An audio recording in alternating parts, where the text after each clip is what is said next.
उषाताई दराडे या सोबत होत्या। त्यानंतर त्यांनी भारी बहुजन महासंघाकडे उडी मारली। भारी बहुजन महासंघाने त्यांना एक ओळख दिली। 1984 ला गुरुदास कामत, प्रमोद महाजनजी या निवडणुकीमध्ये भारीपकडून त्यांना उमेदवारी मिळाली। ती त्यांची पहिली ओळख होती। प्रकाश आंबेडकरांनी एवढा मोठा डायस दिल्यानंतर सुद्धा प्रकाश आंबेडकरांच्या मुळेच नीलम गोरेंना पहिली राजकीय चेहरा म्हणून ओळख मिळाली। परंतु इमानदारी हा शब्दच मुळात, प्रामाणिकपणा हा शब्दच मुळात नीलम गोरे यांच्या शब्दकोशामध्ये नाहीये। त्यामुळे प्रकाश आंबेडकरांशीही त्यांनी बेईमानी केली। नंतरच्या काळात त्यांनी पवार साहेबांच्या पक्षामध्ये प्रवेश केला। पवार साहेबांचं महिला धोरण होतं, त्यामुळे त्यांनी अनेक महिलांना नेतृत्वाची संधी दिली, त्यात नीलम गोरे एक। परंतु त्याही संधीचं त्याची जाणीव न ठेवता, मी जसं म्हटलं की इमानदारी हा शब्द त्यांच्या शब्दकोशात नाही। त्यांनी पवार साहेबांशीही आणि त्यांच्या पक्षाशीही बेईमानी केली। आधी त्यांनी प्रकाश आंबेडकरांशी बेईमानी केली, नंतर त्यांनी पवार साहेबांशी बेईमानी केली, मग त्या आमच्याकडे आल्या। आमच्या पक्षातल्या कित्येक निष्ठावंत लोकांची संधी त्यांनी हिरावून घेतली।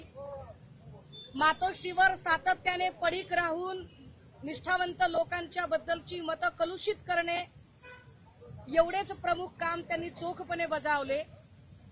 ज्या नीलम गोरेंना पक्षाने 4 वेळा आमदारकी दिली, त्या नीलम गोरेंनी शहरातला एक नगरसेवक सोडा, त्या राहतात त्या भागात मॉडेल कॉलनीमध्ये साधी शिवसेनेची शाखा सुद्धा उभी केली नाही। त्या नीलम गोरे ज्यांनी पक्षाच्या संघटनेसाठी म्हणून कुठलंही काम केलं नाही, उलट पक्ष संघटनेमध्ये लोकांचे प्रवेश कसे थांबवता येतील, लोकांना कसं बाजूला ठेवता येईल, शिवसैनिकांची कायम हिडीस व्यवहार करणे। मी स्वतः नीलम गोरेंकडे 2017 ला जाधवर ग्रुप ऑफ इन्स्टिट्यूटच्या कार्यक्रमाच्या वेळेला शिवसेनेत पक्षप्रवेश करण्याच्या संदर्भात विनंती केली होती, पण नीलम गोरेंनी 2017 ते 2022 पर्यंत माझा पक्षप्रवेश होऊ दिला नाही। अक्षरशः नीलम गोरेंना न सांगता गुपचूप, म्हणजे पक्षप्रवेश होईपर्यंत नीलम गोरेंच्या कानावर पडू नये याची काळजी अनेक नेत्यांनी घेतली आणि सन्माननीय सचिन भाऊ आहिर यांच्या उपस्थितीत माझा पक्षप्रवेश होऊ शकला। हे उदाहरण यासाठी की नीलम गोरे कधीही कुणालाही पक्षात येऊ देत नाहीत, वाढू देत नाहीत। पक्षात कुणाला प्रवेश द्यायचा, कुणाला नेमणूक द्यायची, कुणाला जबाबदारी द्यायची, कुणाला पद द्यायची, हे सगळं काम नीलम गोरे बघायच्या। आता जर त्यांचं असं म्हणणं असेल की त्यांनी 2 मर्सिडीज दिल्या वगैरे त्याच्या सांगत आहेत, तर माझा साधा प्रश्न आहे, हडपसर भागामध्ये पीएमटीने डिस्पेन्सरीची प्रॅक्टिस करण्यासाठी जाये करणाऱ्या नीलम गोरे यांनी पहिली आमदारकी घेण्यासाठी 2 मर्सिडीज कुठून आणल्या, हे सांगावं लागेल त्यांनी आम्हाला। की जर त्यांना आम्ही आमदारकी दिली आणि पद देण्यासाठी जर मर्सिडीज असतील, तर नीलम गोरेंनी सुद्धा मर्सिडीज दिल्या असतील कदाचित। मग नीलम गोरेंनी मर्सिडीज कुठून आणल्या, कारण त्या तर पीएमटीने ये जा करायच्या। नीलम गोरेंचा असा कोणता व्यवसाय आहे की ज्यामुळे त्यांची 2-250 कोटीची प्रॉपर्टी वाढली?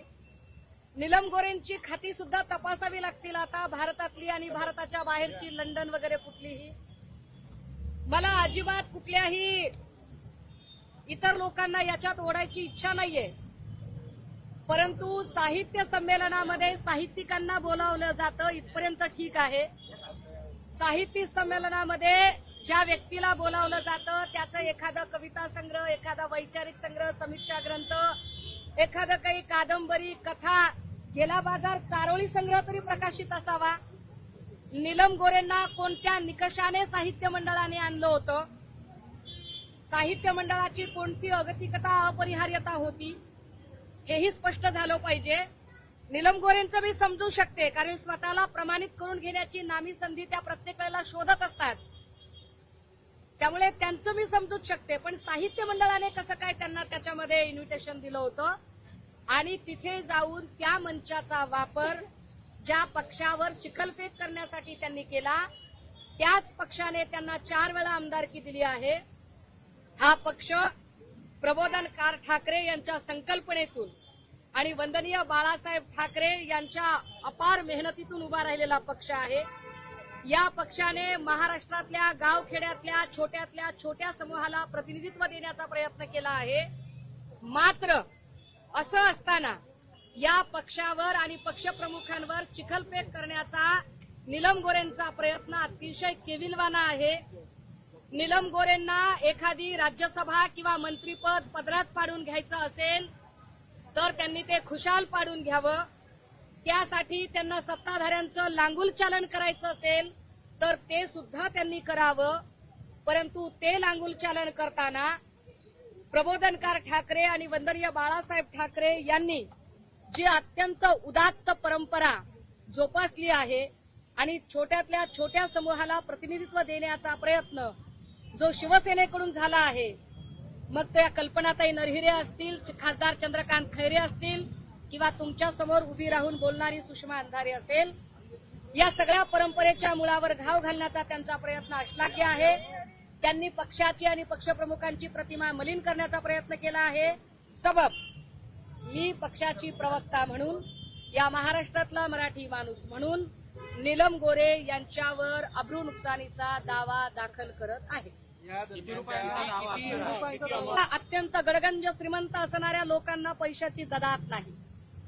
एका पदाला 2 मर्सिडीज म्हणजे आतापर्यंत त्यांनी 10 पदं भोगलेली आहेत. म्हणजे जवळपास त्यांनी 18 ते 20 मर्सिडीजचा खर्च केला आहे. आता 18 ते 20 मर्सिडीजचा जर खर्च त्यांनी केला असेल तर पैसा शिकार आहे त्यांच्याकडे. त्यामुळे त्यांनी जी भाषा वापरली आहे, जे शब्द वापरले, त्याचे कॅल्क्युलेशन माझी लीगल टीम करत आहे. माझ्या लीगल टीमकडून त्याचं ड्राफ्टिंग सुरू आहे. संध्याकाळपर्यंत त्याचं सगळं फायनल ड्राफ्टिंग होईल आणि हा सूट नेमका किती किमतीचा असेल हे सुद्धा आपल्या समोर मी स्पष्ट करेन. दुसरीकडे शरद पवार किंवा त्यांचा पक्ष होते, खरं तर त्यांची सुद्धा जबाबदारी आहे यावरती बोलणं, पण अजून कोणतीही प्रतिक्रिया आहे ती नाही. मला अपेक्षा नाहीये की कोणी प्रतिक्रिया द्यावी किंवा न द्यावी. जो दुसऱ्यावरी विसंबला त्याचा कार्यभार संपला. त्यामुळे राष्ट्रवादी काय बोलेल, काँग्रेस काय बोलेल याची वाट बघणाऱ्यांपैकी आम्ही नाही आहोत. मला असं वाटतं की आमची लढाई लढायला आम्ही सक्षम आहोत. ज्यांना त्यांच्यासोबत मंच शेअर करायचे त्यांनी शेअर करावेत. ज्यांना त्यांचा पाहुणचार स्तुतीसुमन जे करायचे ते त्यांनी करावं. आम्हाला त्याच्यावरही काहीच आक्षेप नाही, बोलायचं नाहीये. आमची लढाई लढण्यासाठी आम्ही समर्थ आहोत, सक्षम आहोत. त्यामुळे कोण काय बोलतंय किंवा बोलत नाही हा मुद्दा माझ्यासाठी महत्वाचा नाही. शिवसेनेमध्ये भास्करदादा जाधव असतील, नितीन बानगुडे असतील, अंबादास दानवे असतील, सुषमा अंधारे असतील, खमकी लोक आहेत आणि आम्ही पुरेसे आहोत.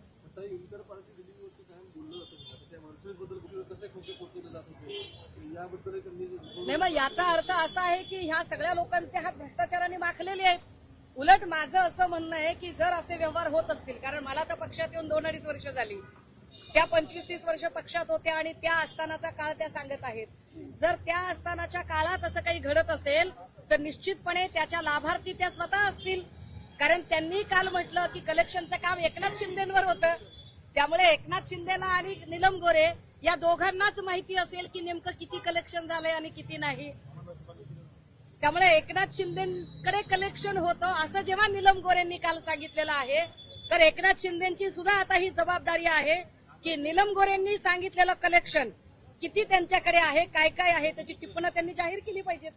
असं म्हणाल्या की ही सगळी घटना जी आहे माझ्या बाबतीमध्ये घडलेली नाही, मात्र मला त्या घटनेचा अनुभव आला किंवा इतरांकडून मी ते ऐकलेलं आहे. नाही, इतरांकडून ऐकून कसं काय तुम्ही बोलू शकता?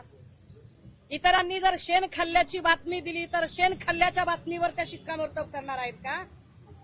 नीलम गोरे म्हणजे कुणी गल्लीतली लल्लू पंजू बाई नाहीये. नीलम गोरे पक्षाने ज्यांना 4 वेळाची आमदारकी दिली आणि ज्यांना विधान परिषदेच्या सभापती पदापर्यंत पोहोचवलं, अशा एका महिलेकडून आलेलं वक्तव्य आहे. त्यामुळे त्यांचं वक्तव्य इतकं बेसलेस आणि इतकं बेताल असू शकत नाही. त्यांनी त्यांचं म्हणणं सिद्ध करावं लागेल, ते कोर्टात सिद्ध करावं लागेल, अन्यथा नाक घासून माफी मागावी लागेल. एक लक्षात घ्या, ऐका, हे असले विक्टीम कार्ड खेळणं बंद करा आणि ह्या सुसंस्कृत भाषा बी बंद करा.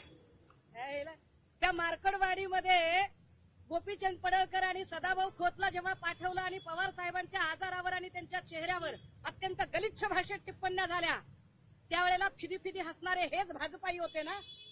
त्यावेळेला सुसंस्कृतता आठवली नाही यांना.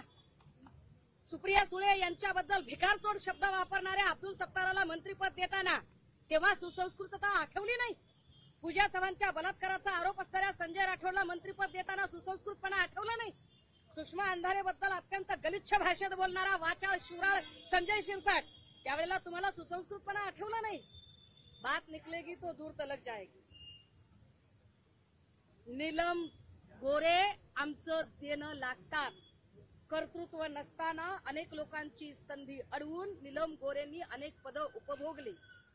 मला अशी वेळ त्यांनी आणू नये की मी पत्रकार परिषद घेऊन भारी बहुजन महासंघापासून, आय रिपीट वन्स अगेन, भारी बहुजन महासंघामध्ये प्रकाश आंबेडकरांच्या सहकारी म्हणून काम करत होत्या तेव्हापासून ते आतापर्यंत त्यांनी काय काय केलं, काय काय नाही केलं, या सगळ्या गोष्टी मला बाहेर काढाव्या लागतील.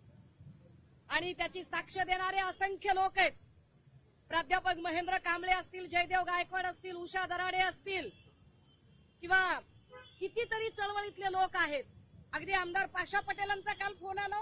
पाशा पटेलांनी म्हणा, याला इतकं दिल्यावर कसं काय बाईंनी इतकं बेताल वक्तव्य करावं. म्हणजे कुणालाही हे वक्तव्य पटलेलं नाही, चळवळीतल्या अनेक लोक.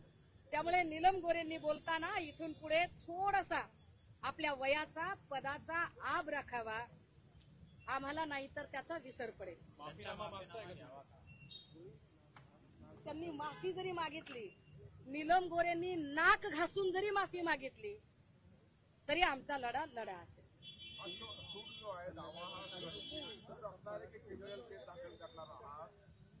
हा आता लीगल टीम सकाळपासून या सगळ्या गोष्टी आणि लीगल टीमचं फायनल ड्राफ्टिंग माझ्या हातात 4 ते 5 वाजेपर्यंत येईल.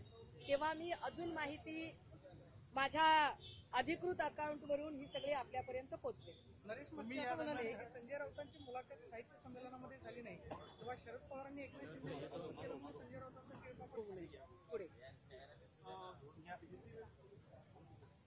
नीलम गोरे हमारी पार्टी की 4 बार एमएलसी रह चुकी है.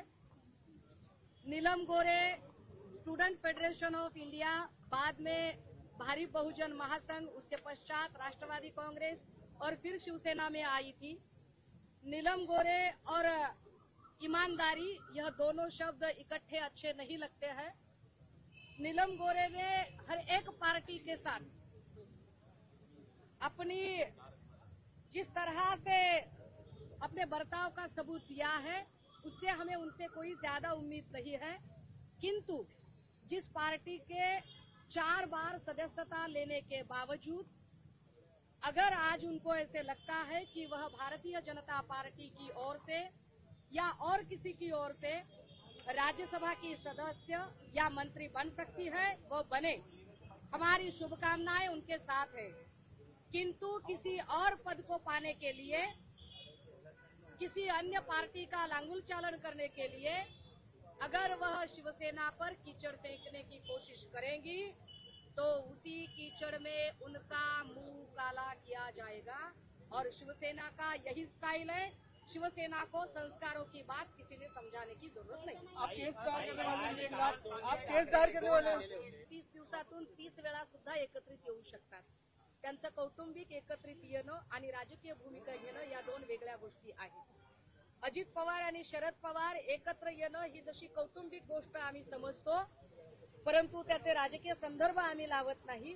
अगदी त्याच पद्धतीने उद्धव ठाकरे आणि राज ठाकरे हे कौटुंबिक नातं म्हणून कितीही वेळा एकत्र येऊ शकतात. म्हणून एकत्र येऊ का नाही त्या दोघांनी? नाही, त्यांनी यावं का नाही, हे बघा, त्या दोघांनी यावं का नाही हे ठरवायला ते दोघे प्रचंड सक्षम आहे. मी माझ्या पक्षाची फक्त भूमिका मांडणाऱ्यांपैकी आहे. माझ्या पक्षप्रमुखांनी काय निर्णय घ्यावा इतकं सांगण्याची माझी प्रज्ञा नाही.